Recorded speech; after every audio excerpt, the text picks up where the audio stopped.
It's recording now. Thank you. Good morning, good afternoon, good evening, faculty, staff, and students from LaGuardia and our international partners. It is my great pleasure to welcome you to the Fall 2021 COIL Showcase. My name is Anita Baksh. I'm an associate professor in English, and I'm co-chair of the COIL committee. In today's showcase, faculty, students will share the exciting COIL projects they participated in this semester. The link to today's program is available in the chat. I will just drop it one more time for folks who may have joined after I put it in there.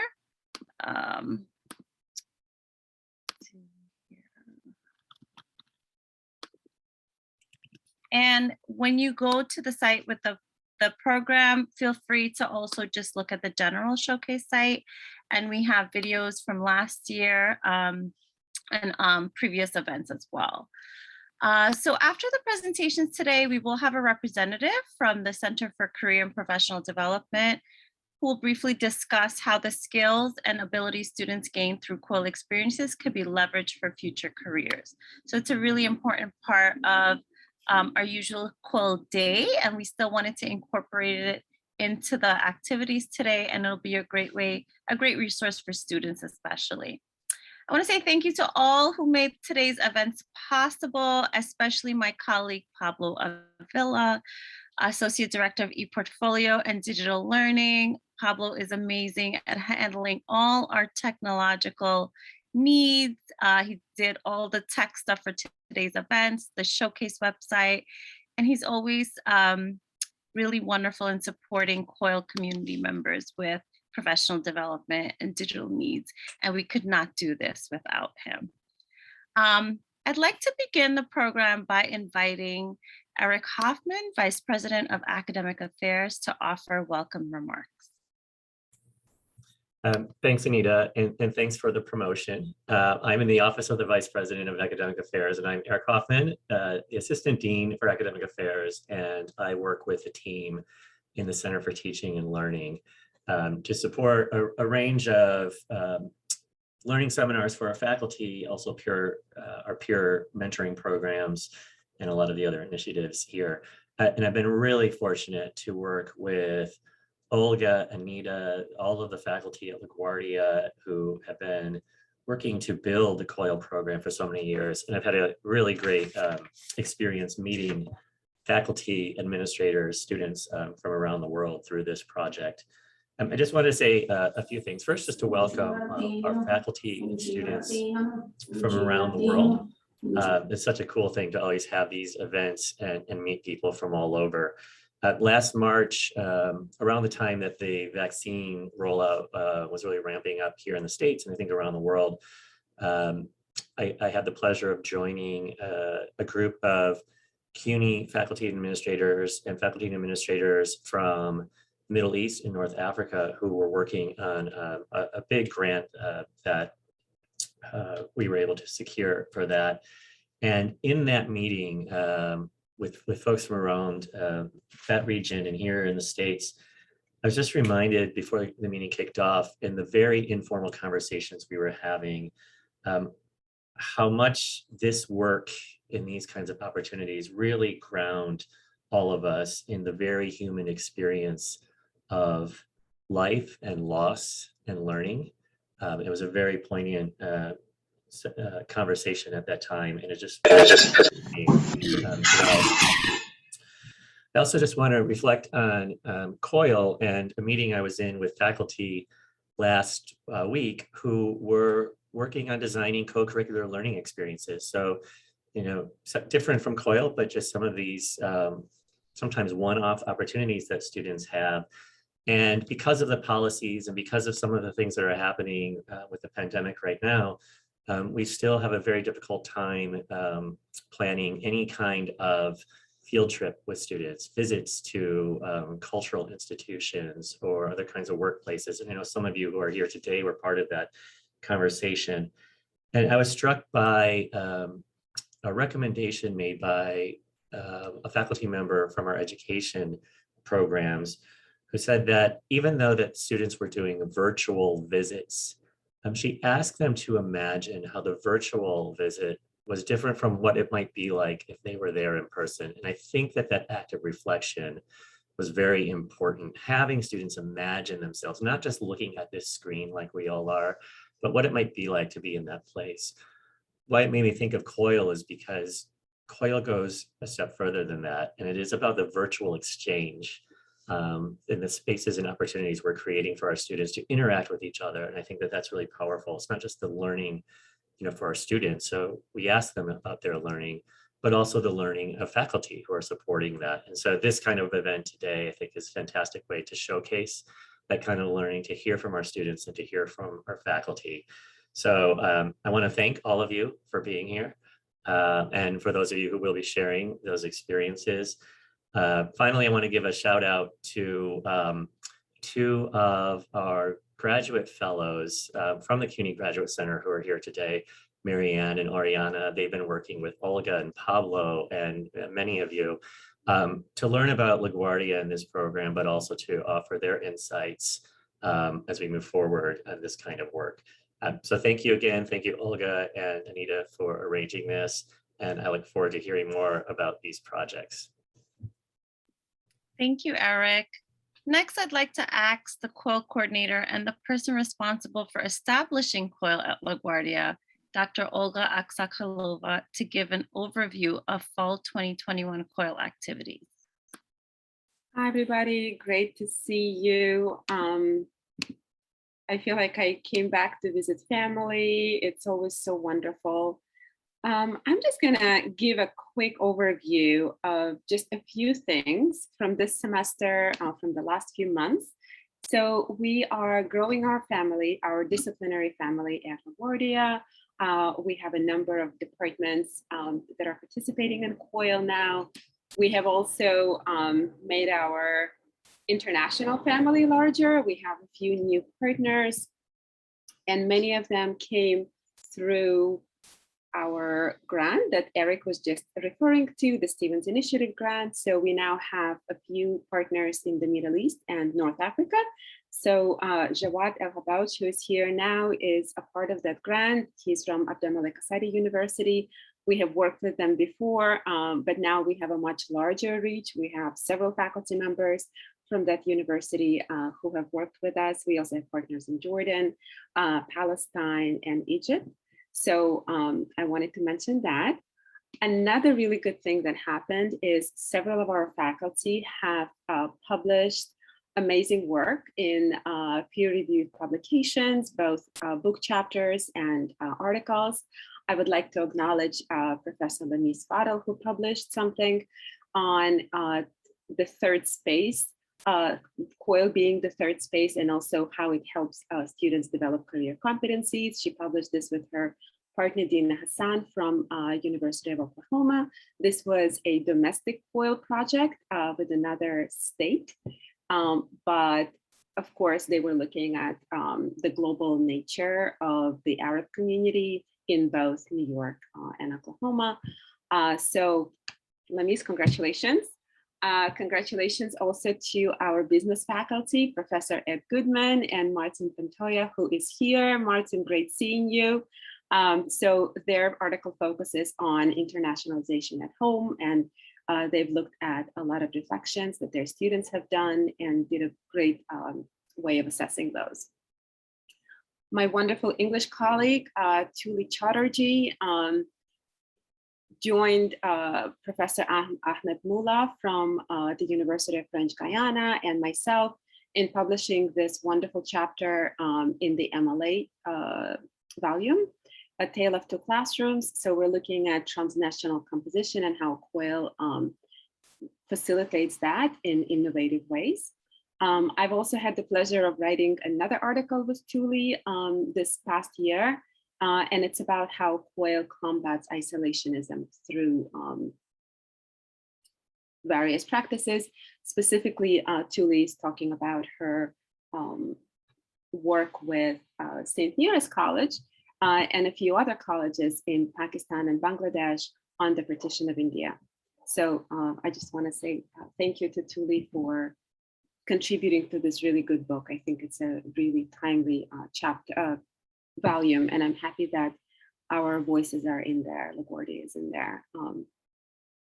So I also published something with Ashley Squires, who's teaching in Moscow. We did a project for writing tutors at LaGuardia. So there is a course where students who are trying to become writing tutors or writing instructors are learning all about the writing pedagogy. And we connected with a school in Moscow with the writing center there. So our students were working with tutors there and learning about bilingual practices and kind of thinking about how tutoring, academic tutoring, peer tutoring is not just a North American phenomenon, but also is happening in other parts of the world.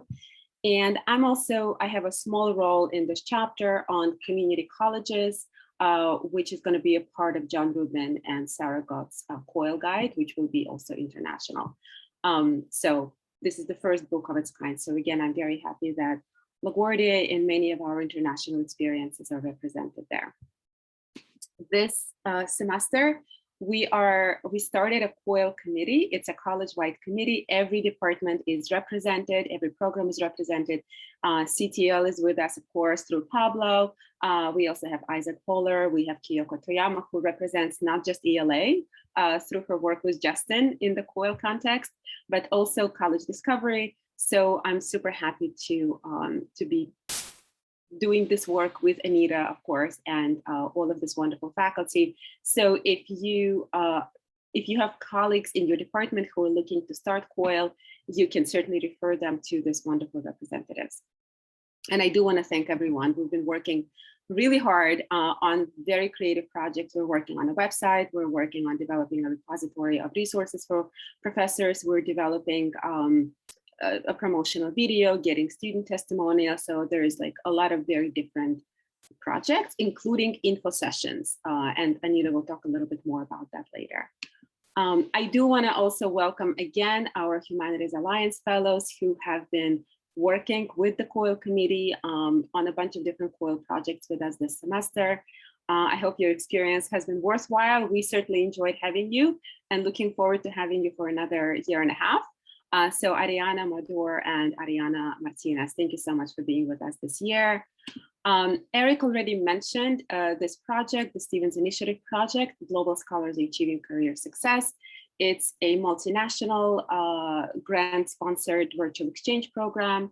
Will be with us for 2 years. We just finished our first cohort. And what's unique about this program is that it focuses on UN Sustainable Development Goals and also includes an experiential learning component as well as career development workshop. Our students will be joining a bunch of alumni spaces, including those from the US State Department. So it's a great networking opportunity after they complete the virtual exchange. And we just did our first conference. So I'm going to share in the chat the website to this program. And if you look under conference, you will see a lot of the projects that emerged this semester from 5 CUNY schools, including LaGuardia, and the 4 institutions in the Middle East, North Africa. So there will be an info session. We will be recruiting new faculty for this. So please, LaGuardia faculty, stay on the lookout for info sessions on the Stevens Initiative. It really is pretty incredible. And I hope to welcome you there soon as well. And finally, I want to just acknowledge the wonderful LaGuardia team who has been instrumental in supporting that huge Stevens grant. So the content experts who have helped us with kind of understanding how to teach about New York, how to teach about the MENA region, Professor Lucy McNair and Habiba Bumlik, our career specialists who have worked really hard with career specialists from 9 different universities, right? Again, CUNY and Middle East, North Africa, Jessica Perez and Evgenia Granovskaya, and they developed an amazing career workshop for our students. Educational technology team, Pablo again, and his assistant, Roshan Casey. and our project coordinator, Emma Hante, who is now with the Global Scholars Achieving Career Success. And she also just joined the library team as an OER librarian. So a shout out to Emma, and I'm trying to support that as much as I can in my role as well. So I also would like to just, again, on the Stevens side, to congratulate Professor Rochelle Isaac, Victoria Perez-Rios, Lemis Fadel, and Olivera Stankovic for their successful completion of the first several courses in this project. You will hear from Lemis today, so stay tuned. And also congratulations to Professors Nicole Fernandez, Milena Cooler, Laura Caracola, and Maria Sava, who will be participating in the Stevens Grant next semester. And of course, many, many thanks to our LaGuardia faculty who are here today, who have done COIL in the past, our international faculty who obviously make it possible, our COIL students, LaGuardia academic chairs, Dean Hoffman, Dean Miller, Provost Arcario, President Adams, all of the COIL committee members, CCPD wonderful staff, Pablo, Humanities Alliance Fellows, LaGuardia Stevens Grant team, and of course, Anita, who is the co-chair of the COIL committee and has been with COIL since the very beginning. So thank you so much. We'll have a wonderful day. Thank you. Thank you, Olga, for that overview, for your vision and your commitment to COIL faculty, students at LaGuardia and beyond. This is actually the 5th year anniversary of COIL from 2016 to 2021. So it's been wonderful working with you. We will now begin the project presentations. And as folks are presenting, members of the audience, feel free to leave questions, comments in the chat. We will have a Q&A section at the end of all the presentations.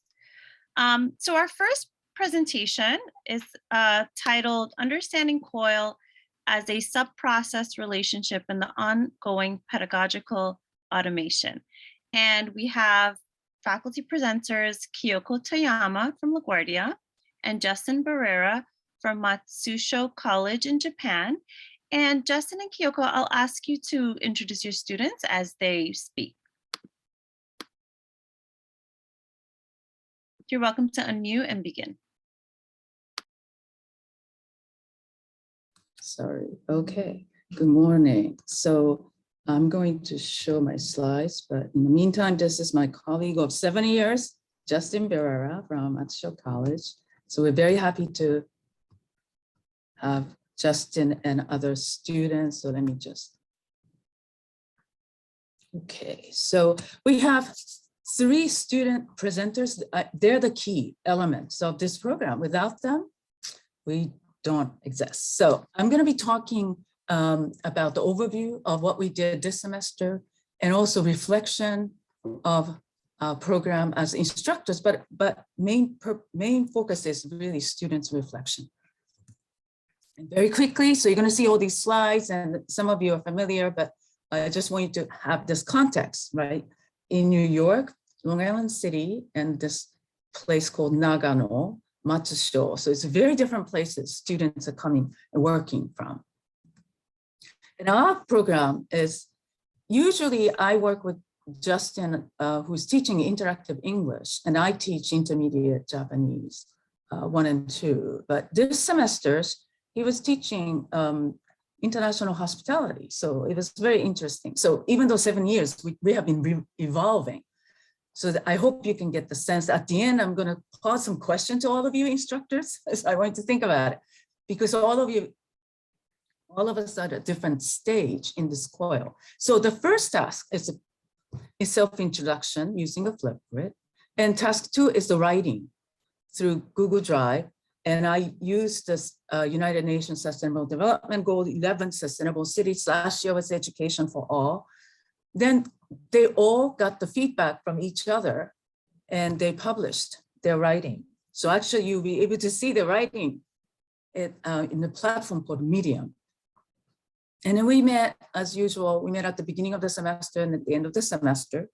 And then in addition, this is not a mandatory, it's really optional, but we wanted to enhance their speaking skills with the native speakers. So we added the student-led language lab. So this is how the task is really hitting the skills of learning the language. And it is based on social learning theory. The Bandura really developed. I'm not going to get into this because this is really a showcase, but I just want you to get the sense of what the theoretical concept that we're using.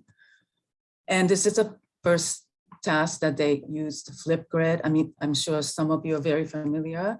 And this is the exchange between the students writing their comments, because this really fosters the students' sort of self-esteem and confidence, because Japanese students who know Japanese are able to give feedback and vice versa.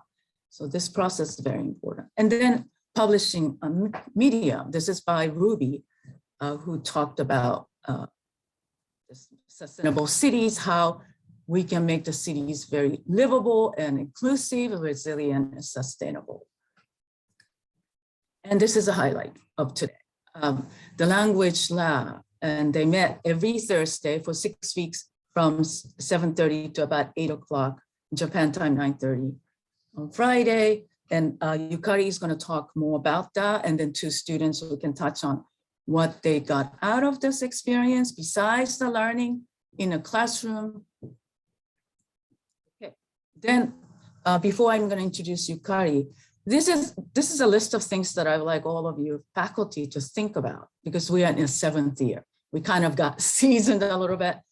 I'm not going to go through this. Just take a look at this and then see how you might want to think about how you plan your classes moving forward. Yeah. So Justin and I, we talk a lot about how we can better and improve our classes, not just the content-wise. We're looking at our role as an educator, not just from the language learning to more, critical thinker, and to be how to become a culturally competent person, because eventually they'll be working in the world of work, and everything is going to be cultivated through this exchange. Okay, so I'm going to introduce Yukari Izumiyama, who is a student, but she's also working as a tutor. So Yukari, go ahead and just share with us, with the audience. Thank you so much, Professor Toyama, for introducing me. Hi, good morning, everybody. My name is Yukari Izumiyama. I am a Japanese language tutor. I have been working as a tutor for a few years at LaGuardia. So I like to share what we had for this language lab for 6 week session. So we started in October and it end with we end in middle of November. So usually this informal live language lab, students just join us. Then we will have small ice break, like talk for about 5 minutes.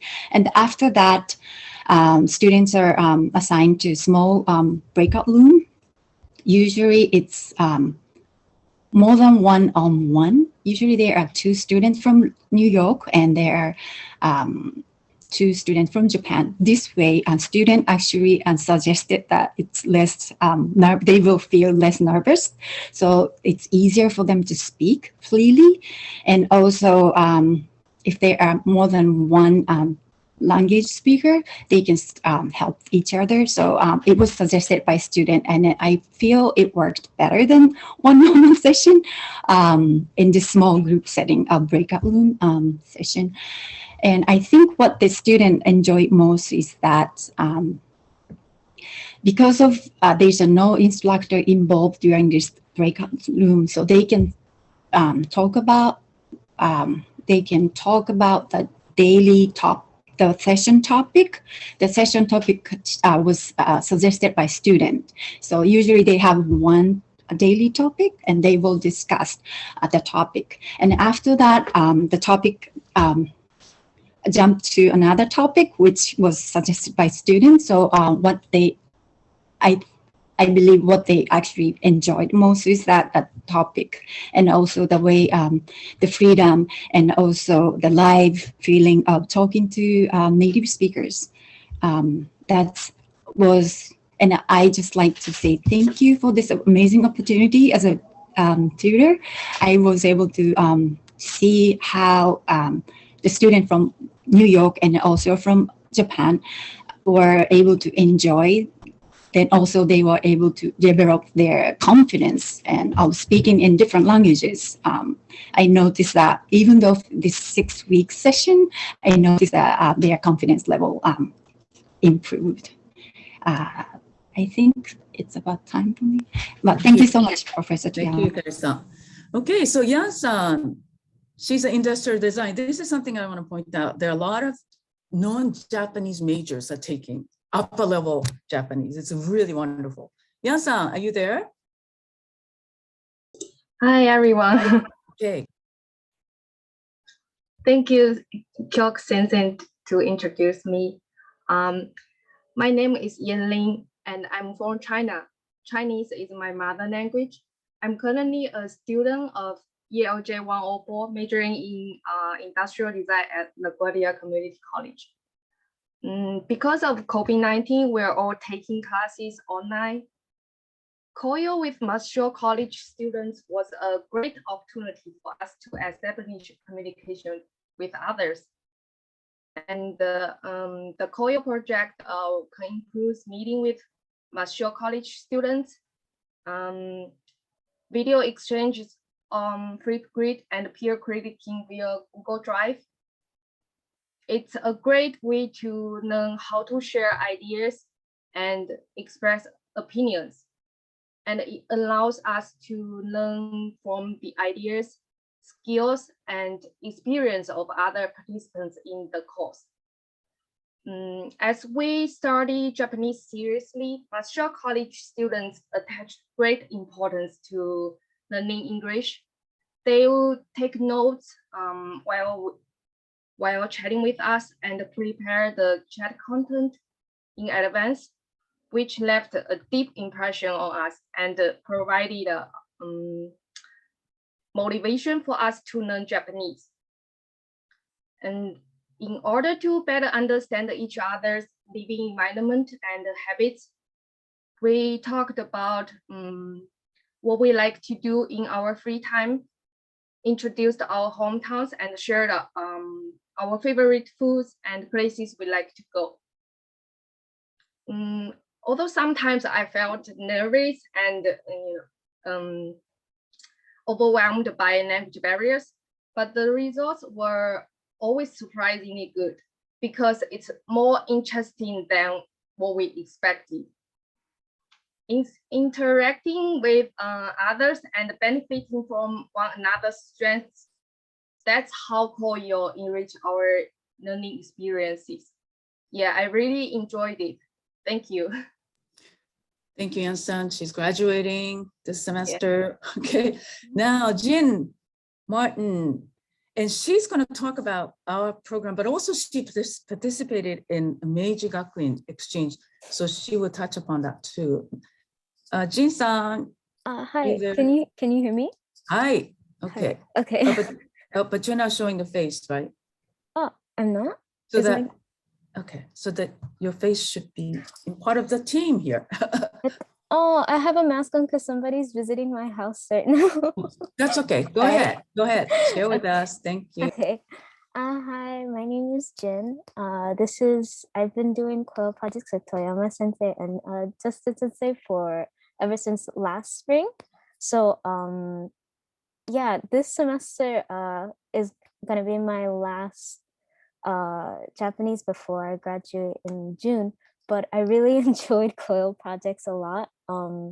I felt like it was a little bit overwhelming at first, but the students from Japan were always super nice and really understanding. I think talking with them in the language labs that we had by ourselves and kind of these mini groups helped not only learn more about each other, but also kind of develop our language skills more. I felt that like having this casual talk between one another really helped kind of like ease our nerves. And everybody was so not only motivated, but also like really understanding and knowing that like learning a new language is hard. And we kind of connected through this, since we're all college students, we kind of connected through these same struggles, even though we're in different parts of the world. So I thought it was really nice to experience. And we even branched out like further from classes and from facilitated like with faculty. We also branched out to like, you know, add each other on like social media and talk just to support ourselves in other circles that that we did in our own free time. I think COIL has really like broadened, I guess, my own understanding of how not only does like people from different countries may act more similar than we think, but also that this language barrier is something not as big or as scary as people that haven't done COIL might interpret it the way that we do. So yeah. Great, thank you so much, Jinston. Okay, now Justin is gonna finish up our presentation. My sort of pedagogical partner and also technological teacher. Go ahead, Justin. Okay, well, I think the first thing that needs to be acknowledged here before we forget anything is that, you know, Caitlin, Lorna, Julio from the language lab, just thank you very much for allowing us to leverage the language lab to enable this novel practice. Thank you, Tomonori, as always, for your support and serving as a liaison with that. It's great. We're so lucky to have this opportunity. Of course, the language lab is the one providing the space and ultimately the money behind it, which enables this to happen. That's really, really important. I might get in trouble for saying this, but this live meetup, in a sense, isn't COIL. COIL is collaborative and it's learning. And in a sense, this was something else. This is more like those after class discussions. You know, you finish the class, you walk out of the room and you keep that conversation going. You bump into another student at the cafeteria, at the store, and you talk, you're doing your homework and you keep talking about these things, but outside of the classroom. And these water cooler experiences kind of evaporated during the pandemic because people weren't physically present. And I don't know if the colleges in the States, definitely not in Japan, put anything else in place to resolve that absence of the social glue that helps students engage in a meaningful way in their learning. It's not just sitting in class. You have to connect with the people around that you're learning with. It matters. And so this live meetings that they were doing every week enabled that kind of environment. It was an environment where we weren't there looming over them. They talk about having control over the topics. They have talk about having the ability to overcome these barriers. These things, I would argue, and I think Kyoko agreed with me, might be just as important to building a positive learning environment to get value, to enhance the actual learning under the educators. And so perhaps, and I think this is the direction we're starting to push in, is beyond COIL, what else do we need to take advantage of the modern tools that we have today? How else? COIL has provided us with rich media content. This provides us with student-centric conversational and social bonding environments. But what else is out there? And I think these are important questions for us to consider as we worry about the automation, the digitization of our classrooms. None of us are master class builders. We're too haughty, too, I would say, we need to start thinking about how we can surrender the functions that we do so they can be better served with the tools available. And we should be looking into those new practices. And I think that's what we're hoping to find out as we explore other opportunities. Thank you. Thank you to all of you, students, Yukari-san. Thank you so much. Those are really important questions, Justin, especially as we transition back in some form to campus. And I really appreciate hearing the firsthand experiences of Jin, Yanling, and Yukari. And interesting how you all shared experiences of kind of getting out of your comfort zone, right? And trying new things through your quilt projects. So our second presentation, titled Caste, Race, Language, and Identity, a Creative Project, comes from Maria Sava from LaGuardia and Veena Kenchi from St. Mira's College for Girls in India. And Maria and Vina, I'll just ask you to acknowledge your students who helped create the video as well. Thank you, Anita. The classes that collaborated were Language Issues in a Global World, which is a class at LaGuardia, and a Political Science class at St. Mira's College in India. And we had a few activities that the students engaged in. The first one were video discussion boards, and we used Flipgrid. And the aim of these discussion boards, the first aim was to provide a window into their everyday lives. This was actually very timely because when we started the collaboration, it was actually just when the Diwali celebrations were beginning. So that was very interesting for LaGuardia students to see. But I thought what would be the best thing to do would be to actually show some of the work that students did. And I have one video from Josue, who is with us. And let me just share his video. It's a short video, and it was basically the icebreaker video, which was introducing himself to the students that we were working with in India. So let me share that with everybody.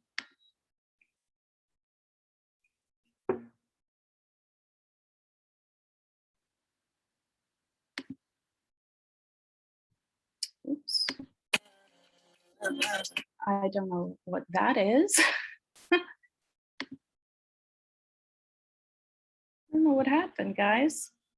I don't know why I'm getting that. All right, well, Josue, I know you're here. I don't know if you could pull up your video, but in the meantime, I have this video. This was actually the actual creative project, collaborative project, where students were grouped and students from New York worked with students in India, and they chose a theme to focus on. It could do with language issues. It could have to do with caste and race and the relationship between those two. And they were free. The main aim of this project was to work together and be creative. So we didn't want any essays. We didn't want any research papers, but students were free to use interviews, videos, Padlets, anything that was creative. And so this was what one of the groups came up with. Of communication that connects and enables people to develop their cultural roots from which they grow as one unified whole. But it can also cause problems. So let's talk about language issues in our daily lives. Considering India has 22 official languages, has it ever resulted in a more positive or negative experience? Every coin has two sides. So considering that India has 22 official languages, we have both fair shares of positive and negative experiences. Though the negative ones are more highlighted and the positive ones are more often overlooked, the negative ones are the ones which you see. The negative experiences are ones which you see more frequently. Gota, considering that the US does not have an official language, has it resulted in more positive or a negative experience? Well, as an English speaker, it hasn't negatively affected my experience, as it is the de facto official language of the US. And even if English isn't the language you are fluent in, government paperwork and other places will usually offer Spanish print because Spanish is the second widely spoken language here, or other prints in other major languages. So lack of official language is more of a pro than a con here. So for India, has standardizing the learning of English and Hindu helped in lessening the language barrier? And is it better to have Hindi as the language of choice rather than English? Yeah, having a common language is beneficial because English is spoken worldwide. So adding to the above answer, no, because people still have a strong sense of tribalism, a sentiment of you are in my land, so you have to follow our norm to their local language. It would be still hard to replace English with Hindi as a language to break cultural barriers. Also, people might be comfortable with speaking in Hindi and would rather speak in their native language, especially among the older population. So Gota, as a person who moved to the US without any fluency in English, what has moving from a Japanese speaking environment to an English speaking environment been like? Well, learning English has been quite difficult because of the differences between the two. For example, the lack of R sound in Japanese, so it's still some struggle to pronounce it. And in addition, support for access to Japanese print is almost non-existent because of the small population size of Japanese speaker in the US. So, Christopher, how were you able to keep in touch with your mother tongue despite being in a surrounding where they have to speak one language only? And does the Latin American accent play a role in discrimination? As a Spanish speaker, I think it's really easy to find other Spanish speakers here in the US and in New York City. There are even neighborhoods where a majority of the people in the area predominantly speak Spanish, like the ones here in Queens. I think it helps that Spanish is the second most spoken language, both in New York City and in the country. So it isn't really all that hard for me to keep in touch with my mother tongue. As for discrimination, I think it depends. For example, I don't have a Hispanic sounding accent, and a lot of my family, even Hispanic friends, poke fun at me for sounding very American. But I don't think I have ever faced discrimination of it. But there have been situations where maybe a native Spanish speaker won't understand me because of my accent. It does depend though, since Spanish is one of the largest spoken languages in New York City. Discrimination might come from outside groups who want to target the Hispanic community. And in conclusion, language has the power to connect people and let them understand each other. But the difficulties of learning a language and people's protectiveness over their native language and culture can be a significant issue to overcome. Okay, so that was an example of a creative project. And so you see not just a comparison between language issues and their connection to politics in the United States, and also issues in India, but you see the students actually synthesizing and connecting the two, comparing the two, seeing similarities, intersections, but also being sensitive to context and nuances. And we have actually, Christopher is here with us. Christopher, I don't know if you want to talk briefly about your experience. Yeah, that's fine. Hi, my name is Christopher Rodriguez. I was in the group of the last video you just saw. I think one of the greatest takeaways I have from this project is that kind of echoing from the previous speaker, you kind of go into this project thinking, well, they're from a different country. They might think or react differently to certain topics, but at the end of this project, we kind of realized that there was a lot more in common between both our countries, both the US and India.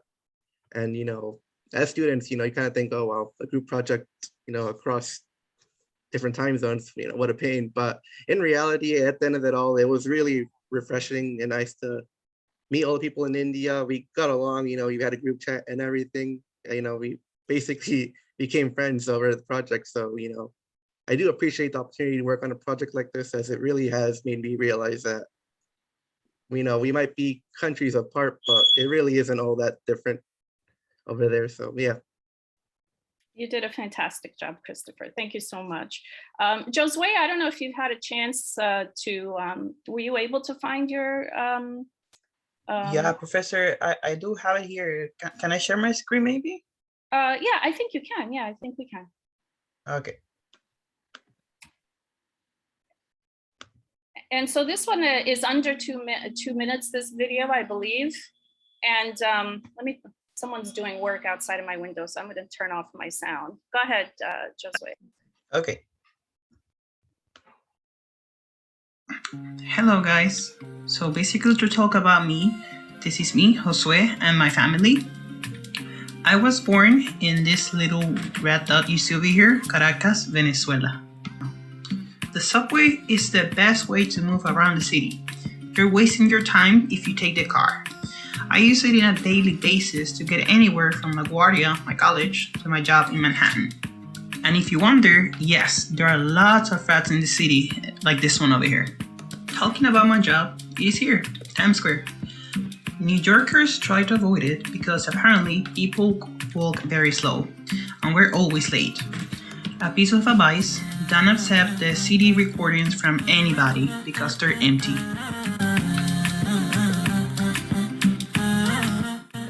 I live in a quiet neighborhood called Beechwood, Queens. You can see in my video that sometimes it looks very lonely, but let me tell you, it's a very safe place. And as I told you, there are rats everywhere in the city. This one scared me. There is this pretty cool area 3 blocks from my house.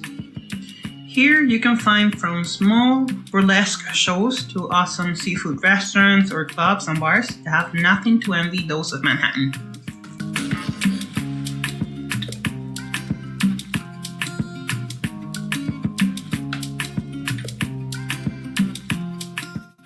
I just wanted to show you the real New York, the one that you probably are not gonna see in the pictures or videos that you see about New York every day. I just hope you guys liked it, and if you have any questions, just let me know, okay? Bye.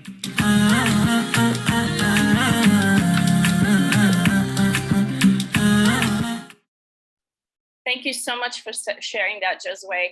And so I think what an amazing window into New York City. I thought it was absolutely phenomenal. And many of the students were very successful at not just talking about themselves, but really showing those in the partner country where they're from, their day-to-day life.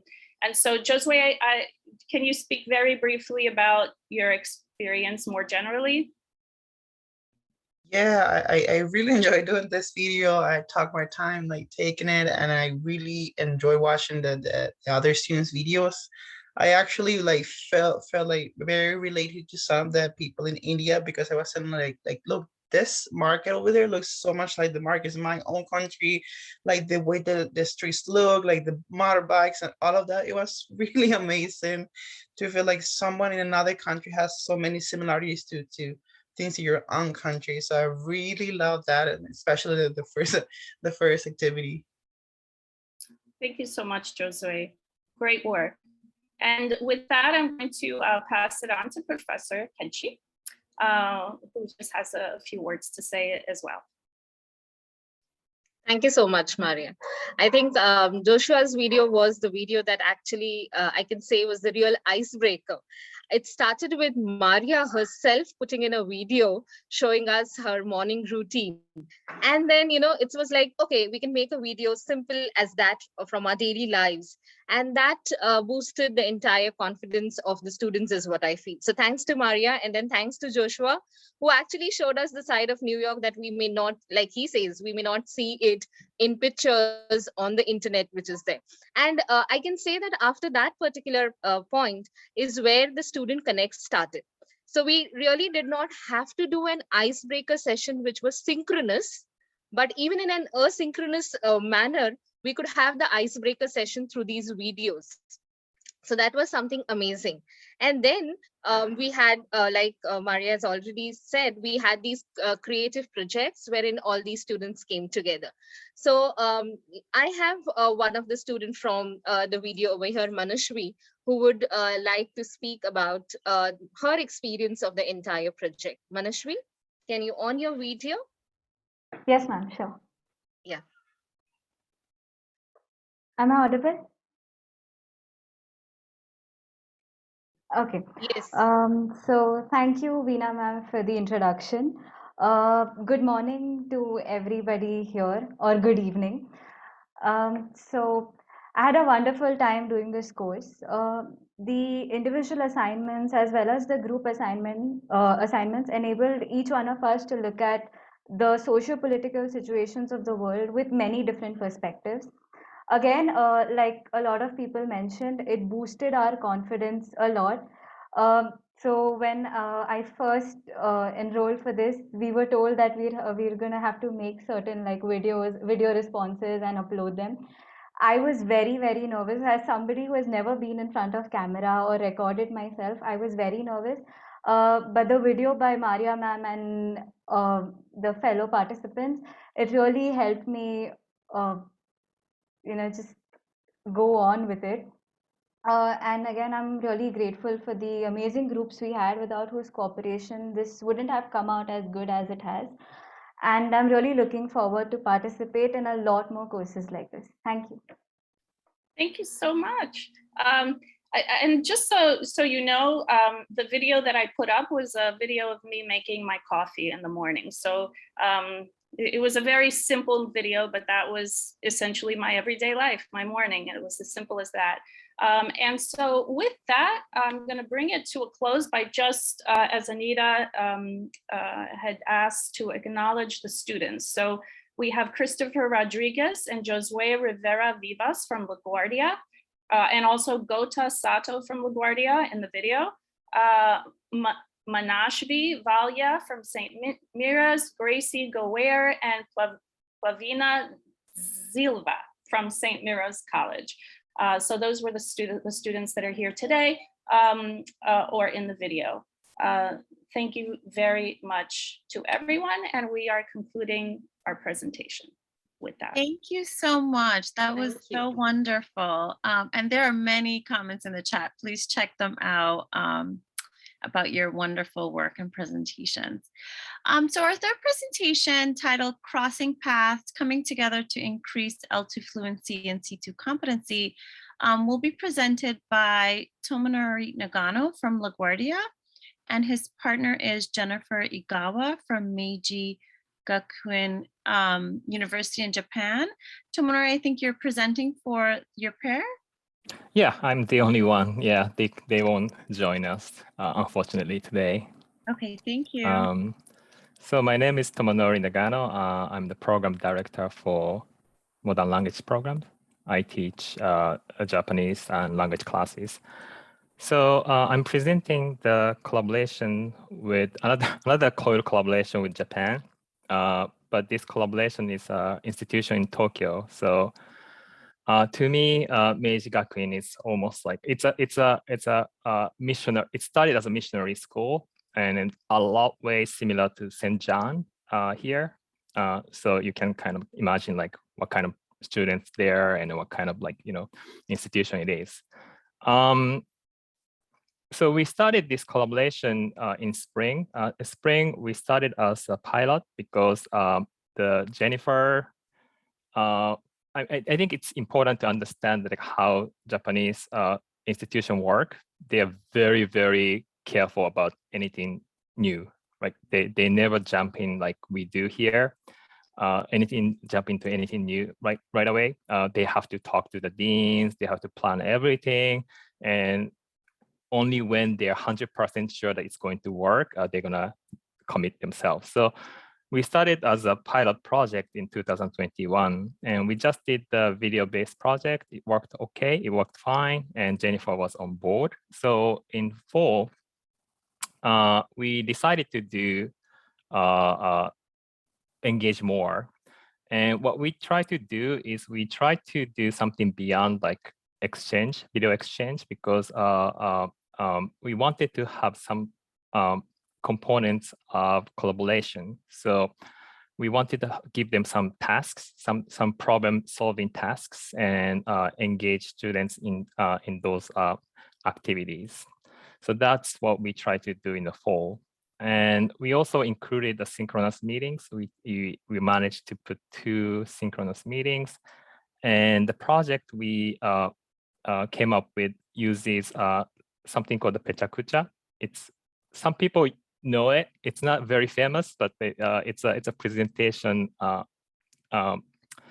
style. I think that people use, and we use the pechakucha for that. I have a short video. So this is the video from our last synchronous meeting, and at the beginning, we summarize our project. So I'm just gonna show it.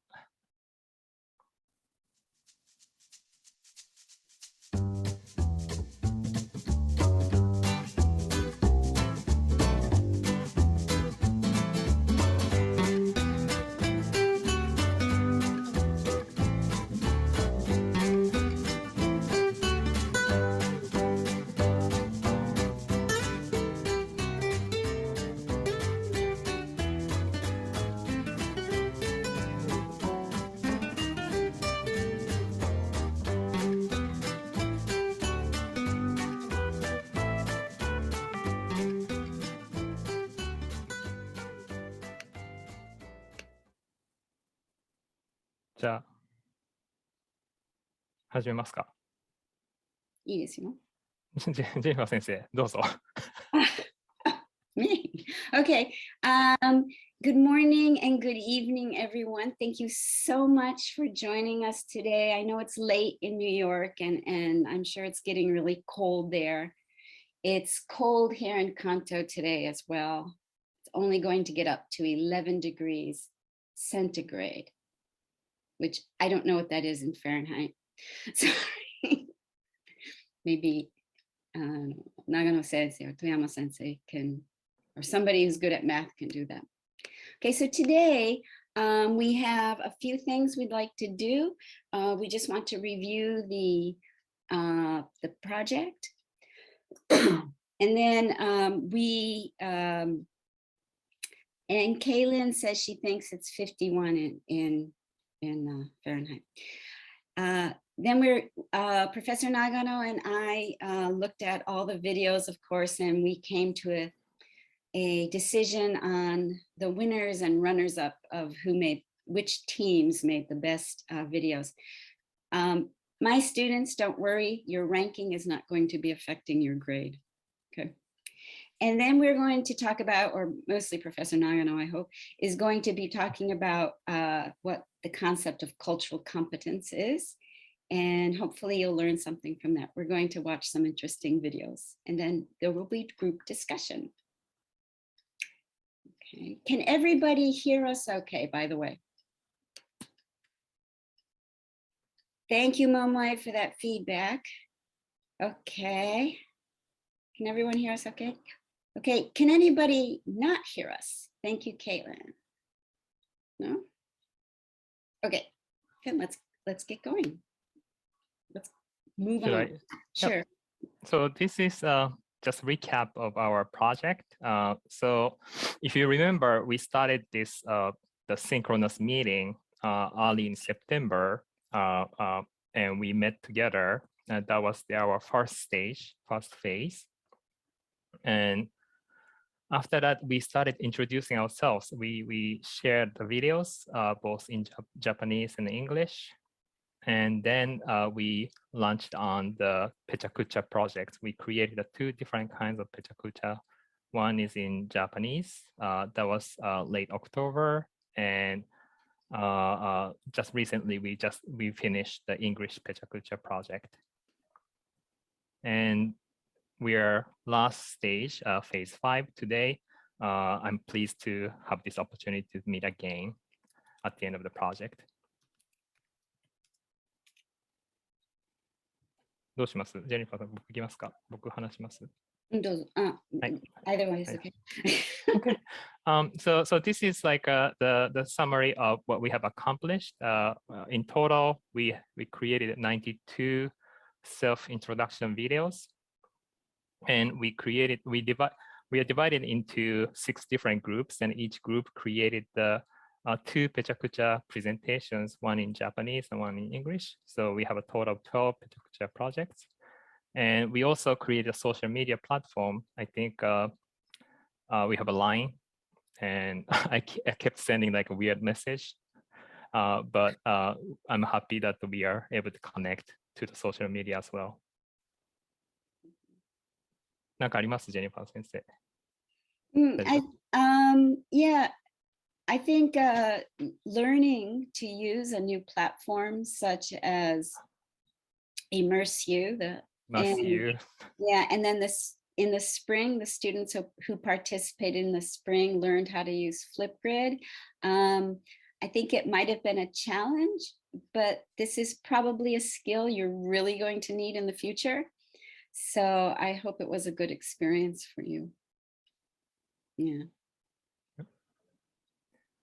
So we are pleased to announce the winner.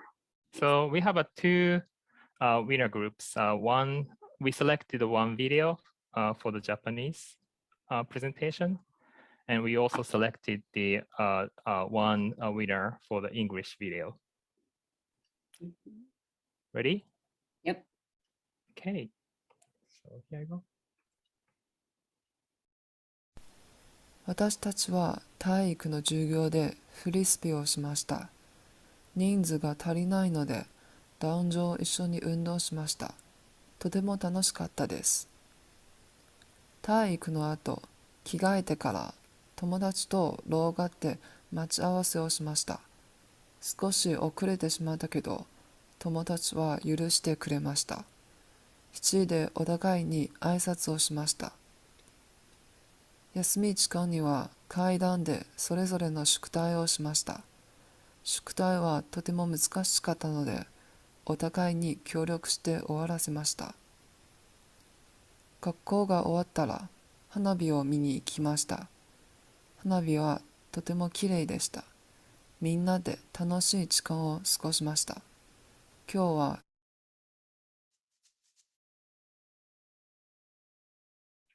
So that was one of the examples that the students created.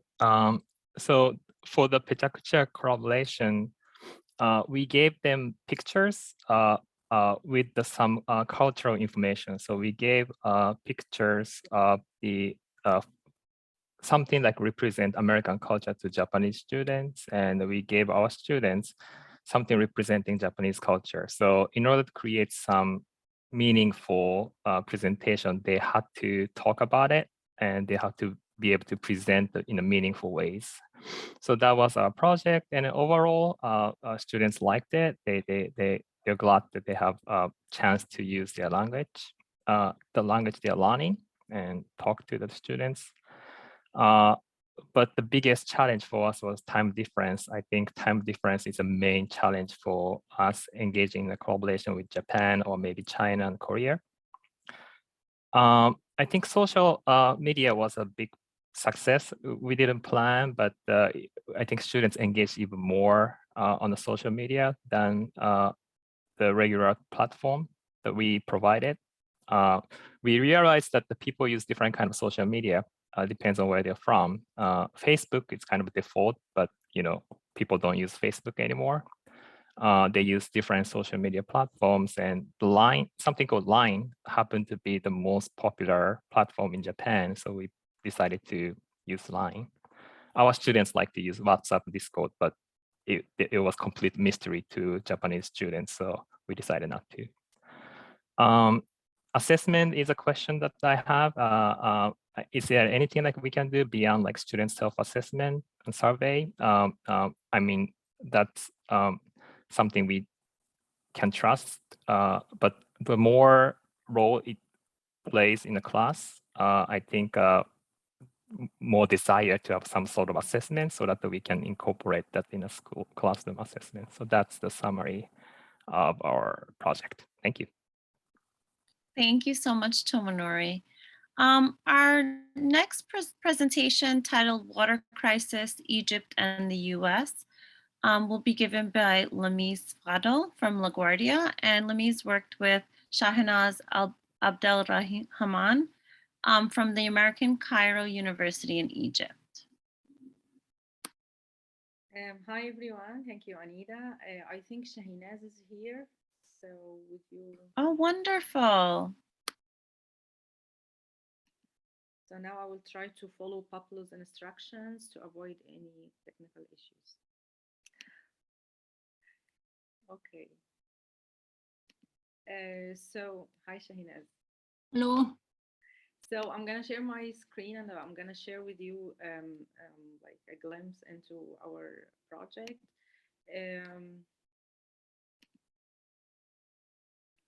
Okay, so this project was mainly about exploring water challenges in Egypt and the US. And this project was conducted through the GSACs. Olga talked about the GSACs earlier. So we had a main inquiry question was about the water crisis, the environmental and the geopolitical factors that affect or impact the water quality in the two countries. And here you can see, can you see? Lamise, do you wanna share your screen? We're not seeing it yet. So okay. Sorry.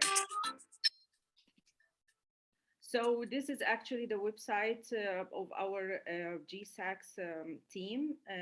There you will find more details about the nature of the GSACS. So the GSACS has the same methodology, the same pedagogy of COIL, with some differences in terms of the procedures.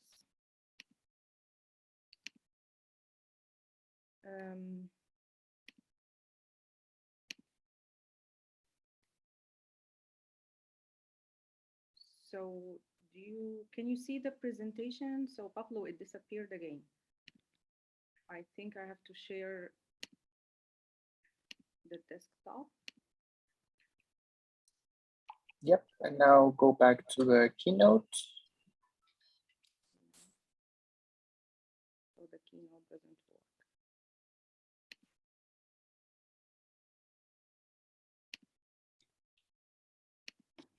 If it's a bigger challenge, just choose the keynote from the beginning. Yeah, I don't know why it doesn't work.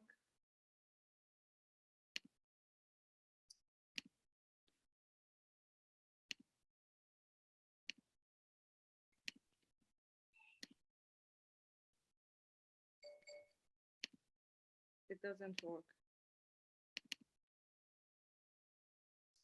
Did you upload your file to Dropbox? Yes, would you please just open it from there? Yeah, gonna have to.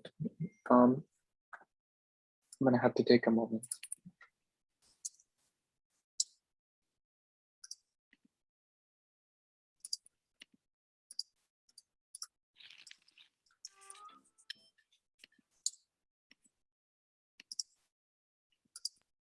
I fix it.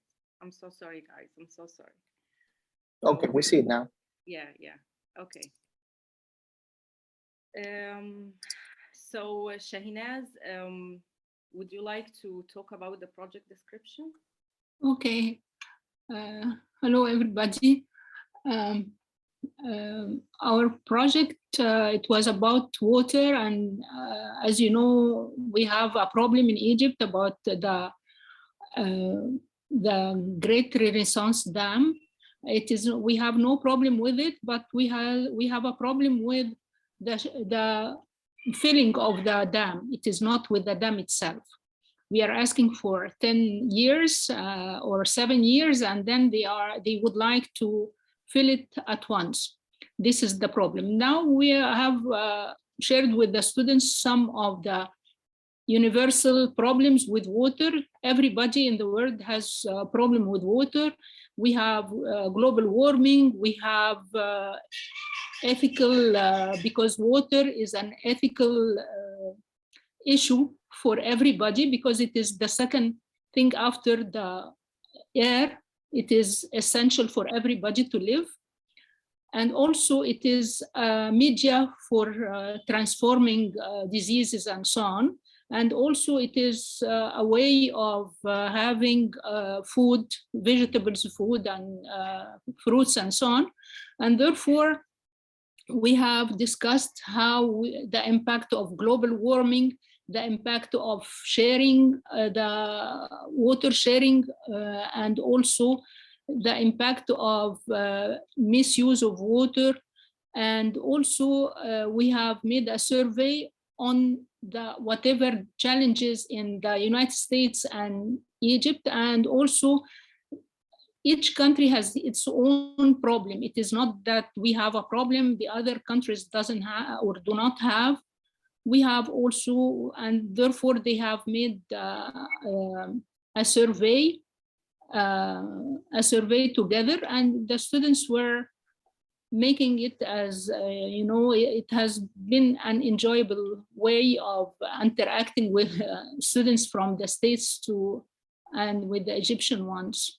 So we focused on comparing and contrasting the water crisis in the two countries.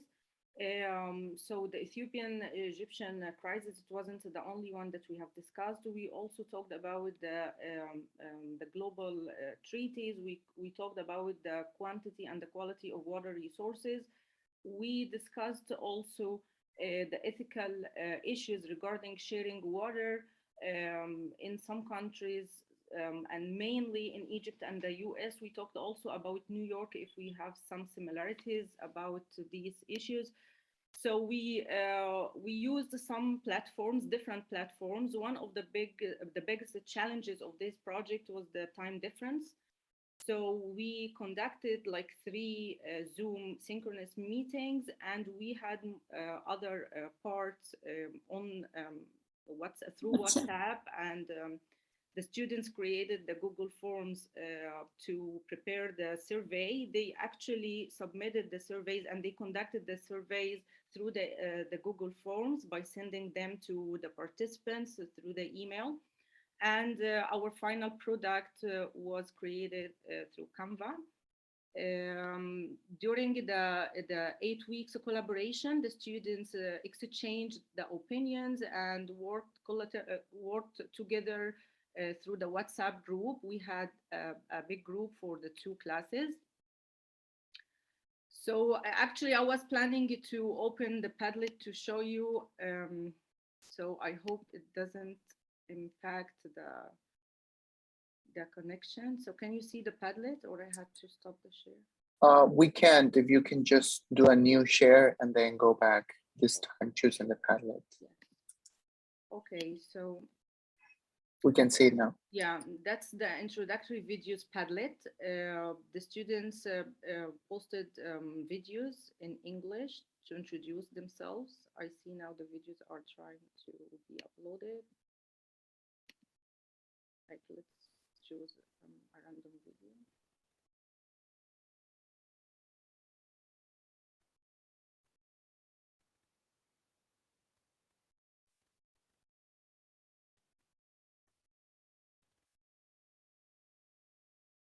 Okay, so it seems that the video are uploading. So here what we had. So they posted about 1 to 2 minute videos to introduce themselves in English, and Shahinaz and I were commented on them, just tried to encourage them to add more details and to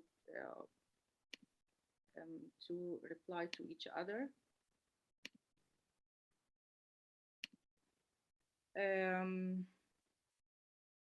here is also another Padlet, and in this activity, the students responded to some articles that they already read.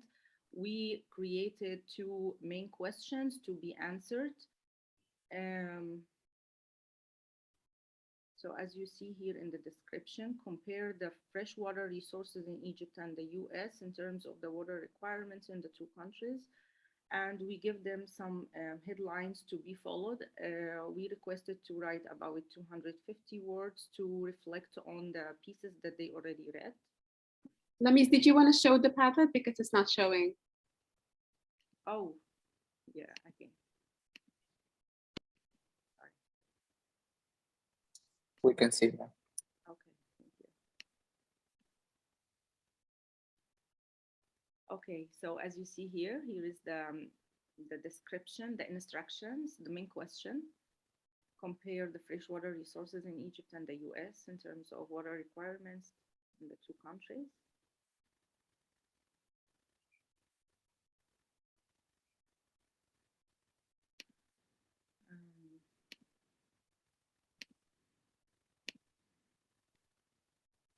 Then we created the community surveys. It was just 1 survey for the 2 classes. They worked together on Zoom to draft the questions.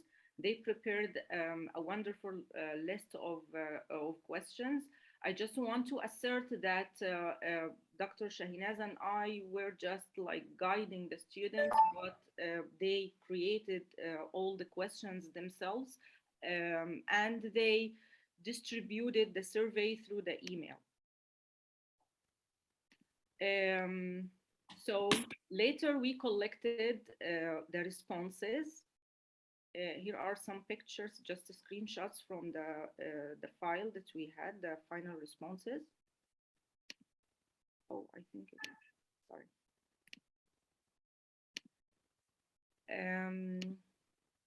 Then challenging about the project, of course, at the time difference, because there was like about 6 hours difference in time between Cairo and New York, and I was teaching every Saturday early in the morning.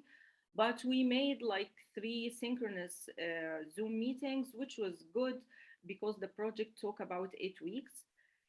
The biggest challenge was about implementing effective strategies to meet the challenges of teaching interdisciplinary courses. I teach Arabic language and Shahinaz teaches chemistry. So we agreed to find or to create like a meeting point, So in each step, I taught the students the terminology in Arabic. So I involved the Arabic language in the project. And we agreed to have a final product of infographic flyers. The students created 2 flyers, one in English and one in Arabic.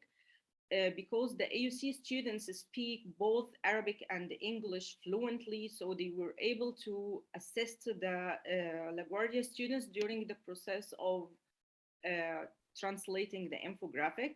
We are planning to share the infographic widely because we also told the students that they should do their part to be activists, positive activists, to spread the talk and to raise the awareness about the water crisis issues in the 2 countries. So we encouraged them to share them widely, like maybe they can distribute it in public libraries, in public schools, in their communities.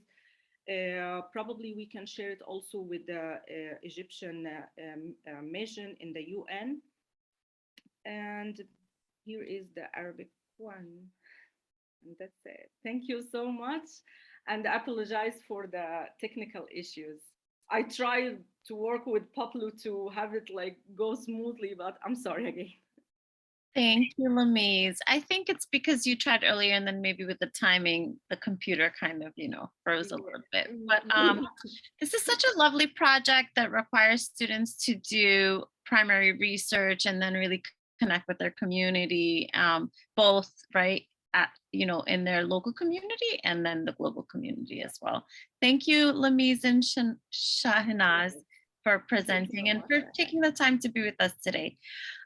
So our next presentation, titled Exploring Walter Benjamin's The Work of Art in the Age of Mechanical Reproduction, comes from Paul Fest from LaGuardia and Jawad El-Habouch from Abdel Malik Asadi University in Mexico.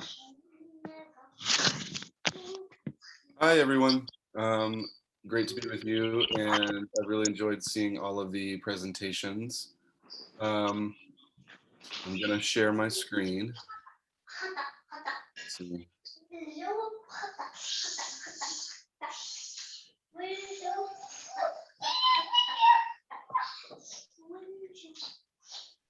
Everybody can see that? Yeah. Okay. I changed the title a little bit because Benjamin's title is so long that it's not really conducive to presenting. So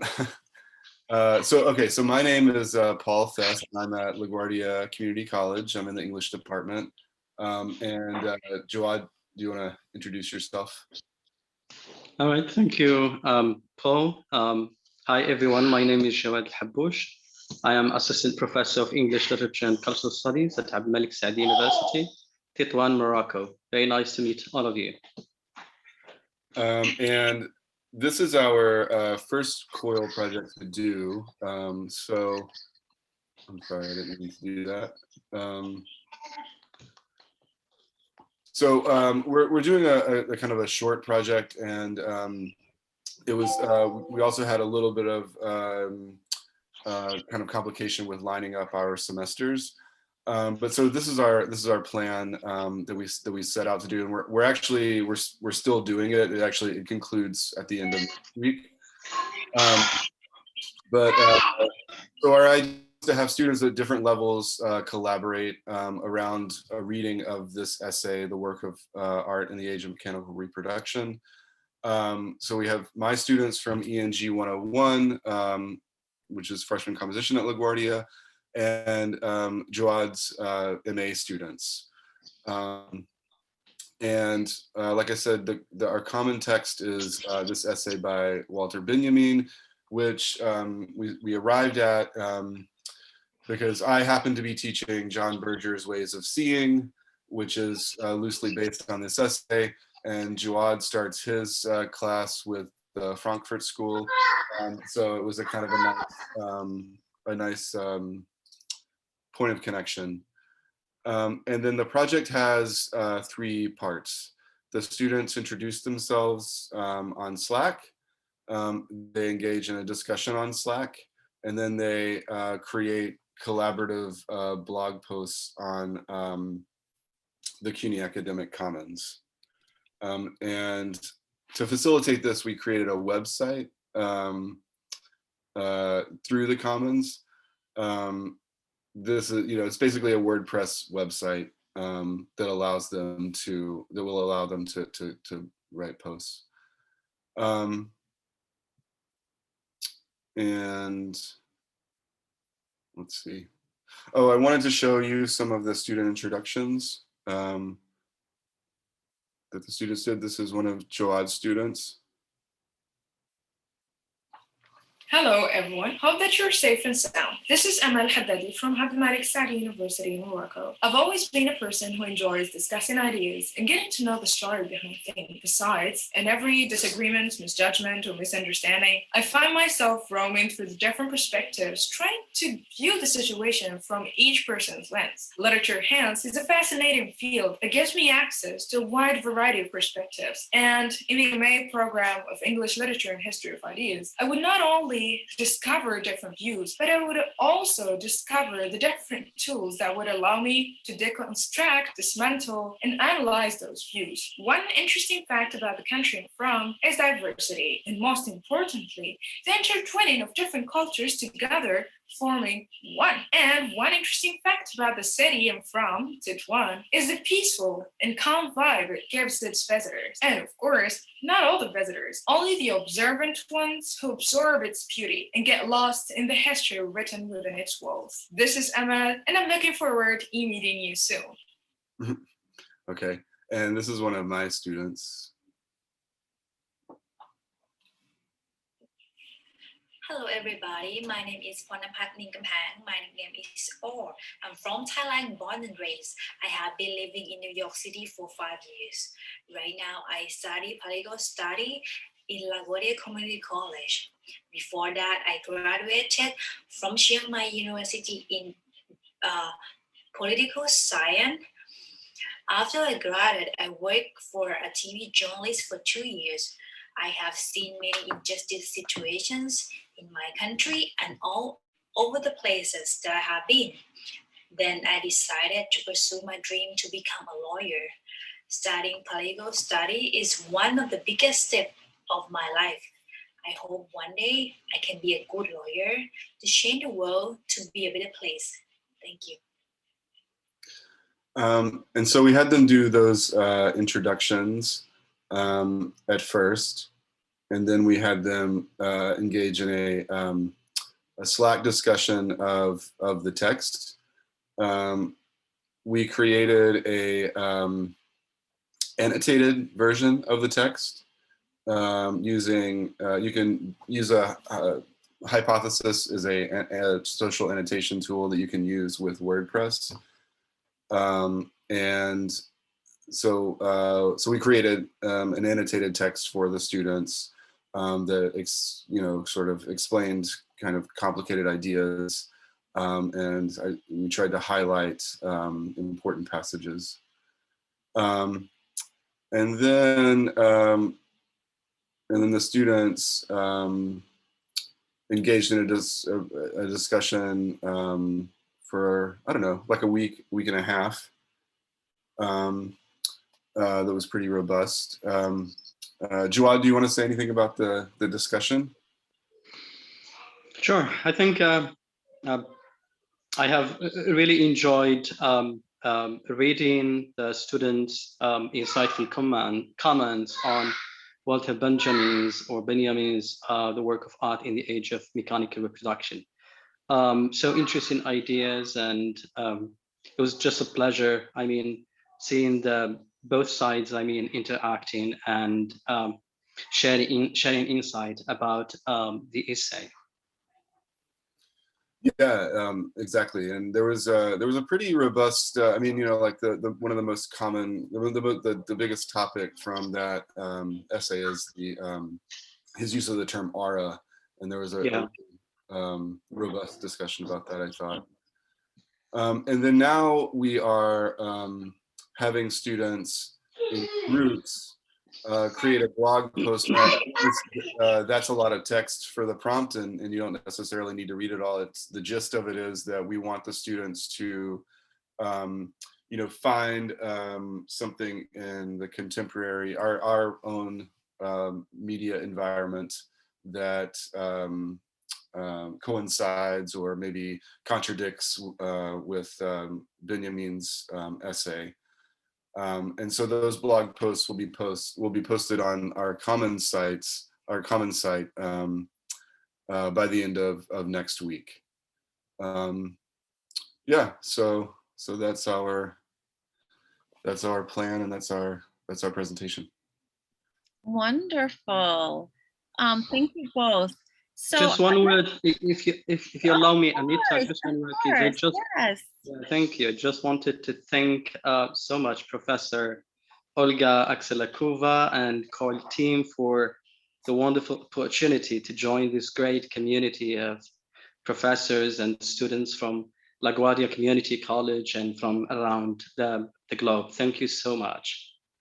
It's a pleasure to have you as part of this community, and I hope that you'll stay on and do future projects with us. Sure, with great pleasure. Our next project is titled Multicultural Business, and we have our recurring COILers, Ed Goodman from LaGuardia and Martin Pantoja Aguilar from Universidad de Guanajuato in Mexico. Thank you very much, Anita. And I'll ask Martin and Edward, could you please also introduce your students if they're here and they're also presenting? Thank you so much. Thank you. Buenos días, buenas tardes, buenas noches, whatever it is around. Good morning, good afternoon, good evening. Konnichiwa, Ohio gozaimasu, konbanwa. That's the most I can go so far. But thank you for everybody. I know there's people from some other places. One of the main challenges in our COIL is still, I agree with all of you, is time. The time difference, but also the day of the class also different is a challenge because the students have to do some other activities within the project. Well, nice to meet you. My name is Martin Pantoja. I'm from University of Guanajuato in Mexico. And I've been working with my partner, Professor Edward Goodman, for almost 2.5 years. That's half of the anniversary, the 5th anniversary of COIL in LaGuardia. So we're kind of like in half of that celebration. And this is the 5th time we do the COIL. And I just want to say one word, 2 words. I love it. 3, actually. I love to see how my students grow, how they increase their view on the world, and especially in business, which is our area. We really believe that we are getting our students to increase the expectations on how they can actually be part of the international business world and not just from the local. The family grows, and Olga was talking about the LaGuardia family. Well, the cousins, Guanajuato, were growing. The last year, Perla, Laguna, and Javier Serna started a new relationship. And I want to announce that Miguel Alba, a new professor, and Rajendra Vika from LaGuardia are already planning the COIL for the next term. So we're very happy. This family is growing and growing. I believe international education to be strong between specific alliances. General alliances are good, but not enough because we need to know people. And thank you, Olga, for being the face for us in Guanajuato, and Anita for all your hard work. Thank you very much. So in our project, we also believe that it's very important to have the 2 components of the COIL, the intercultural, but also the academic. So congratulations to those projects like the water project, that they are really providing something special to students besides to intercultural, which is one of the key issues in COIL. And based on that, in this 5th time we did the COIL, we decided to do some innovation in the main activity. and also based on the students' feedback and the faculty. So we are doing our COIL project based on, we're using the Moodle. Okay, in this case, we're using the University of Guanajuato Moodle. I just want to show you very quickly. We have a section for the students to do an evaluation at the end of the experience. Of course, we have a message for closing. We provide the students with our own icebreakers as professors. We always have a video so they can get to know us. And also, we make a kickoff session. It's very hard to match the time, so some of the students have to come in a different day, in a different time. And LaGuardia students and Guanajuato students have done a big effort to be together. And then we have a second, in the middle of the COIL, a second all-together session. Students really believed in the last COIL we did that we need to keep track, and then they want to keep in contact all together. So we added that. We also have a program for the kickoff session. And one of the added values for our project is that we also share our classrooms. Professor Goodman and myself, we pick one of the regular classes and we allow students to come to our classes just like in a regular day, not for COIL, for a regular class, so Mexicans can get a feeling of what is a class in the United States and vice versa for American students. We also provide a general agenda with all the deadlines, very important for the students, the teams, and the first activity, as everybody has mentioned, is an icebreaker. And of course, we start with Chimamanda because we really believe it's a great video, and I know that many of you are using it. So we give the students the steps to do the icebreaker, but also in a forum, they have to make comments on the icebreaker. Because of the asynchronic need that we have for this activity, we ask them to, to make comments to the students, but also part of the activity is to reply to those comments. And I think it's very important to keep track of that because the students can get very much motivated when they really receive feedback from the other students. And the main activity for us has two dimensions. The first one is the intercultural aspects of business in the two countries. Even though we could think that we have many things in common because we are partners, Mexico and the US, and we are neighbors, well, we find out all the time there is many differences, and the students really get a very good sense of what really means to do business in a different world or with different cultures. Based on this activity, they do some little research, they make comments, and in a forum by teams, they have to reply and discuss on those issues, the cultural issues, even if they consider negative or positive. Then the innovation for this time, we ask the students to contact a business, a micro or a small business in their own country, to conduct a small interview and to identify the three main problems in that business. So the teams have to discuss, they can research, they can read, they can consult the faculty. We are actually tutors for the teams. Professor Goodman has 3 teams and I have 3 teams, and we are in permanent contact with the students through the email or the WhatsApp, and we can provide some advisory. So when they make the final report, they have to write the final report. We provide the structure of the report, and they have to follow that, including a SWOT analysis to identify the strengths, the weaknesses, opportunities, and threats, and then to make a discussion to recommend to the business the solution for those problems. And they have, the students can share those, they will share those with the business, and hopefully the business will actually implement those measures. And finally, we ask them to make a video for the presentation. Since it's so difficult to make them come together at the same time, they get together as a team and they tape the presentation, and we ask them to do a very professional, business-like presentation in a video. I need to share the screen, but I also need to share the sound. There you go. So I'm gonna show you from my side one of the icebreaker videos. I know some of you already have shown some videos, but I really enjoy when the icebreaker video really shows to the other students part of the culture, part of the differences, and the rich scenarios and the rich culture and customs of the people. So this is one of my students talking about, doing the icebreaker. Hello everyone, my name is Ingrid. I'm 21 years old and I'm studying international trade in Guanajuato. Some things to know about me. I really like animals, especially cats and birds.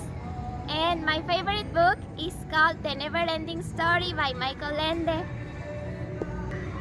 So today I'm here in my hometown and I'm going to talk to you about the history and some important places in my hometown.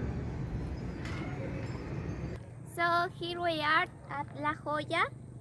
This is a lake and the name of my hometown comes after this place because way before the colonization, the indigenous people noticed that whenever there was an earthquake, the water of this lake will turn into a red color.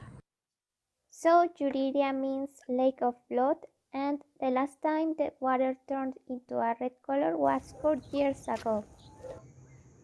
You can also see and feed the dogs. Hi!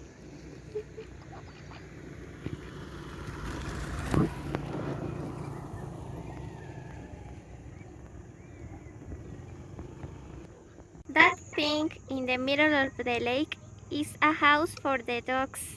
They actually live there. So this place is called Parroquia. It is an ancient church. The church was built in the 16th century, so it now has about 471 years of history.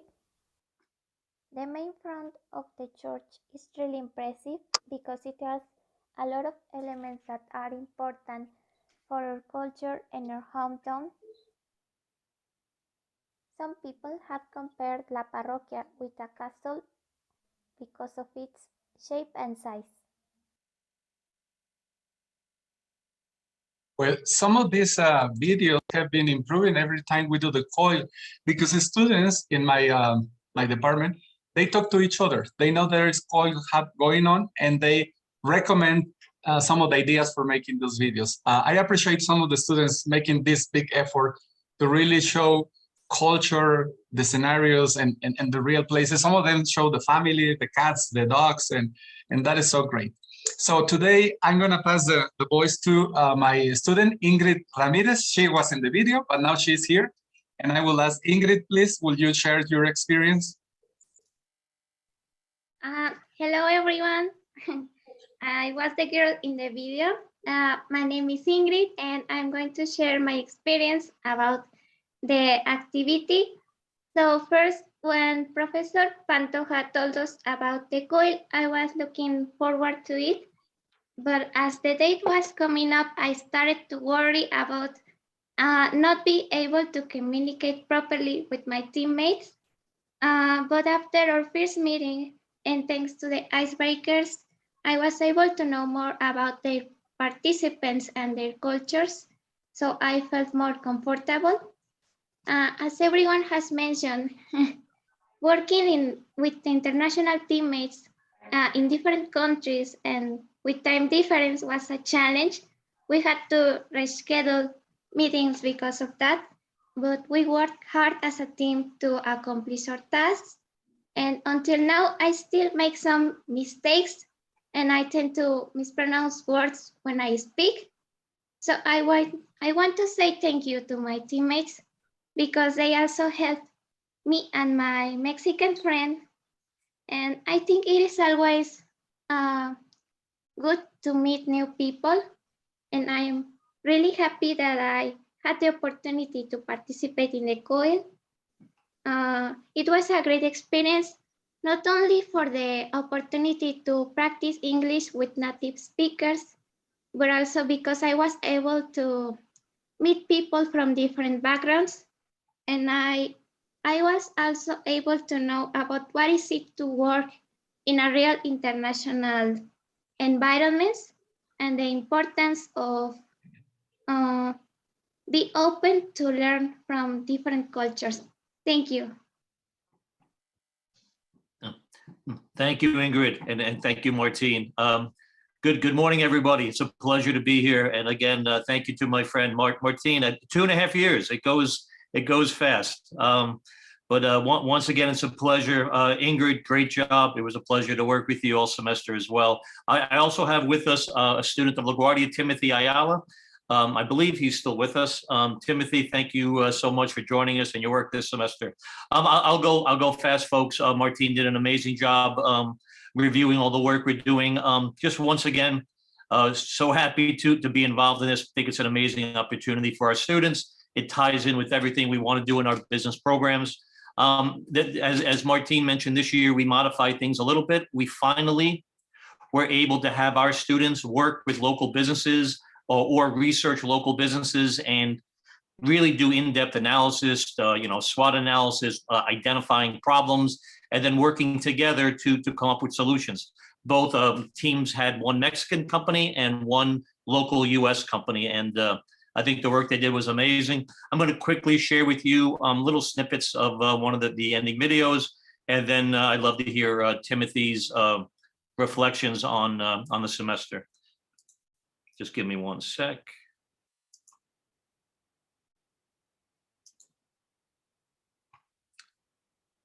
Okay, so this team worked on a bookstore in Manhattan and a hotel in Mexico. Just really quickly, we'll look at their identification of problems of these companies and just them working together across differences to do work in terms of analyzing businesses. Thank you. Three main problems of Casa Hoyos. The first problem the hotel has is staff turnover and a lack of interest in working. The second problem that the hotel has is the unfair competition between hotels of the same range in terms of rates. They sell their product very cheap to have occupancy. And the third problem is the municipal government's restriction of the COVID-19. Which they do for good to minimize the impact of the virus in the city, but after 2 years of pandemic, and the majority of population has already been vaccinated, the restrictions are still very strong for tourists that arrives in the state. For example, requesting a complete vaccination certificate to enter the city. And then we'll just jump. We have learned that each business has its own strengths, weaknesses, opportunities, and threats. We have also learned that each business is facing its own problems. For the Casa Hoyos, these are the staff turnover and unfair competition in terms of rates. For this, our recommendations for the management are to set clear job functions and rework their marketing strategy. On the other hand, for the Rizzoli bookstore, they're facing theft and competing with online competitors such as Amazon. And to solve these, we recommend that they should install a camera system, and that they should also hire security from opening until closing. And they should also boost their online marketing strategies.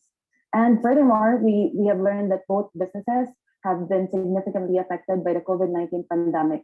And our team hopes that these businesses will survive through these tough times, especially now that things are gradually going back to normal. Okay, and again, these are like 20-minute videos. We're just snipping a little bit. At the end of the video, the students shared their reflections on what they learned and the challenges and the benefits of doing the assignment. I'll just let Timothy. Timothy, are you with us? Or did we? Yes, I'm here, Professor. Hey, Timothy. Hey, so there we go. All right, good to be with you all. First off, this I had no idea how big this thing was. So it's great to see how many countries where the school was working with. But in terms of my personal experience, as the person who led the project that Professor Goodman presented, first of all, it was great to meet the people from Guanajuato. And then on top of that, I thought it was a great simulation of management as someone who led the project, having to take things into consideration, such as being non-judgmental towards the fact that that my Guanajuato counterparts don't speak English as well. So it's just to have the initial approach to be very non-judgmental and help them as best as I possibly could to express themselves. And also just to deal with the time differences as well. I mean, even though it's an hour difference and a lot of other projects here had huger time differences, you have to take those things into consideration because it's a difference between someone either being in school or being at work to be able to handle going about the project. And another thing would be also just handling the general stress of managing the project. I know just management in general has to do with dealing with stressful situations, and as someone who wanted to produce the best quality as possible, that was definitely something that I had to go through with personally, and I'm sure even maybe my teammates had to deal with it, wanting to get the best grade possible. But yeah, overall it was a great experience. I honestly, actually, I'm supposed to participate in this next semester as well with Professor Serna, so I'm looking forward to that as well. And from a personally, it was a great development, and like I said, I'm looking forward to doing it next semester so I can further my development in terms of management. And thank you for having me. And again, looking forward to doing it again next semester. Yeah, thank you, Timothy. And just to close real quick, I agree with that. I think it excites both myself and Professor Martin that you're going to continue next semester. I think that's great. That's kind of what we're looking for. We both want to expand this program throughout our programs and have students have experiences at multiple levels throughout your time at LaGuardia and Guanajuato, working with students of difference, learning commonalities, learning differences, learning, as you mentioned, how to work through differences as well. So I just again want to thank Martin for being a partner all these years. Thank the students for being with us, and thank Olga and Anita for all your leadership in the past couple of years. And we look forward to continuing this. And as Martin said, growing it and really expanding it and making a part of the business programs at both the universities, both colleges. Thank you. Wonderful. I put a link in the chat with spring 2022 classes at LaGuardia if folks are interested. Next, we have a presentation about COIL and career readiness from a representative from Center for Career and Professional Development, Yevi Granovskaya. Thank you so much for being with us, Yevi. Hi, everyone. Thank you so much for always inviting me. Anita and Olga, I know that you are true believers in connections between COIL and career development. So it's great to be here. I have a very quick presentation, which is more of a reminder for everyone because just hearing everyone speak about the great experiences that you went through during the semester in the COIL projects is just so inspiring. There we go. Is my presentation visible? Yes, it is. All right, awesome. So I just wanted to congratulate everyone on completing this COIL experience, both the students on the great work that you've been doing and the faculty members for putting together such enriching experiences for students. What we want to bring to everyone's attention now that you've kind of lived through this experience is to kind of encourage everyone to reflect on the competencies that you've acquired by participating in this project and think about the connections about various activities that you've done in your COIL courses and how they are connected to just overall career readiness, career development, and preparedness for the world of work out there. So on the screen right now are just 4 out of the 8 competencies put forward by the NYSE. Equity and inclusion, technology, critical thinking, and teamwork. Communication is not on here, but that's definitely a competency that I heard a lot of you speak about.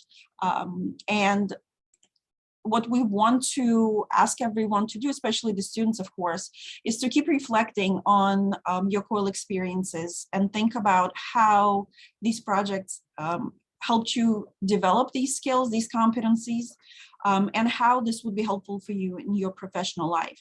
Because it's very important to be able to not only have these experiences, but also be able to talk about them on interviews or write about them on your resumes and cover letters, on your e-portfolio and LinkedIn profile, for example.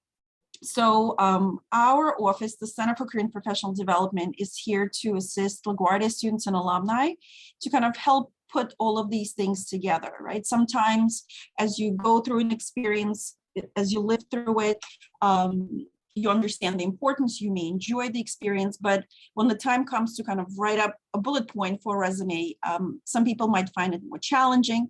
So we're here to provide support in that and really coach you on preparing for taking ownership of these experiences and presenting them well in your internship search process, in your job search process, etc.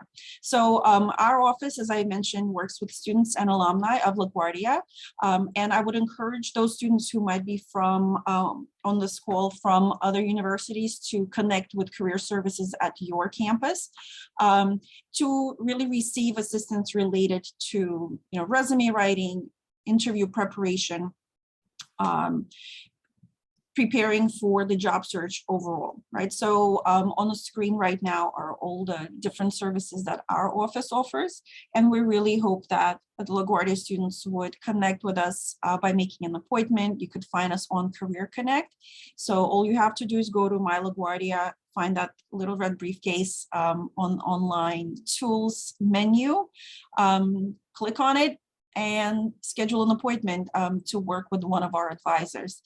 We also offer a variety of workshops that might also help with figuring out how to make connections between COIL and career. Okay, the last slide I believe that I have here is our contact information. So feel free to take a picture so that you can connect with us for further assistance, or if you have any questions. We would be happy to either chat with you on Teams or phone, whatever is most convenient. And of course, our hours of operation are on the screen as well. So thank you so much for your attention. Follow us on social media. On your favorite platform, we post a lot of updates, reminders about events and opportunities. So an easy way to stay informed as to what's going on at LaGuardia and career services. All right, thanks for inviting me. Thank you for coming and being with us, Yevi, and for that helpful presentation of resources, especially for students. So before we close out, I would love to take a picture. So if you can put your cameras on and get ready to smile, Pablo will take a screenshot of our group. Do we need more than one, Pablo, or you think one's good? Hi, Charity. I think one will be enough. Okay, yeah. Perfect. All right, let us know. Give me a second.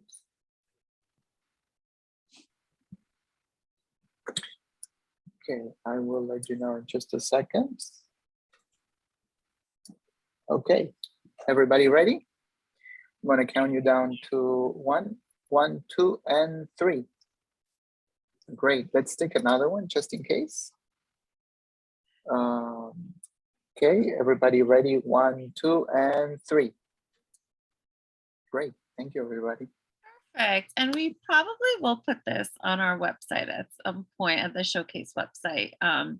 Okay, so I put the link in the chat with the flyer for spring 2022 COIL courses. Faculty, please share with students. Students, if you love this experience and you want to do it again at LaGuardia, please sign up for those classes.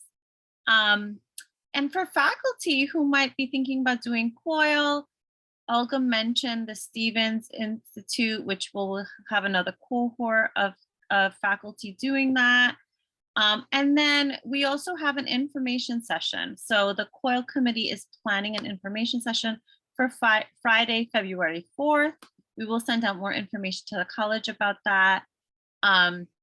So look out for that. And I just want to say thank you to everyone. Thank you to all our wonderful presenters, the students who did wonderful work, faculty who worked so hard to create these transformative experiences for your students, and to the audience for coming, for listening, for engaging with us. I wish you all a great semester, happy holidays, whatever holiday you might be celebrating. I hope you have a restful, safe break. And I look forward to doing this again next semester with all of you. You are welcome to unmute and say hello, say goodbye, say anything you want. Let's say your holiday in your own language, okay? So for everybody, Feliz Navidad a todos. That's Merry Christmas. Feliz Navidad. どれがいいでしょうかね、長野さん。正月かな。明けましておめでとうございます。クリスマスおめでとうございます。Вечni praznici. Glad Magid and Sana Saida Dida. Happy New Year and Merry Christmas. Novim godom. Srećna Nova godina I Božić. Da, vidiš kako. A que más te omedeto gozaimasu. Martin, multilingual scholar, Martin. I always appreciate your wisdom and experience. Exciting. You energize all of us. Absolutely. Yeah, you and Edward. John, yes, very. Thank you so much. Muchas gracias. Anita. Gracias, Olga. Gracias, Kyoko. Gracias, Anita. Wonderful. That was wonderful, Martin. Thank you. All right, take care, everyone. Bye, everybody. Be well. Bye. Bye-bye.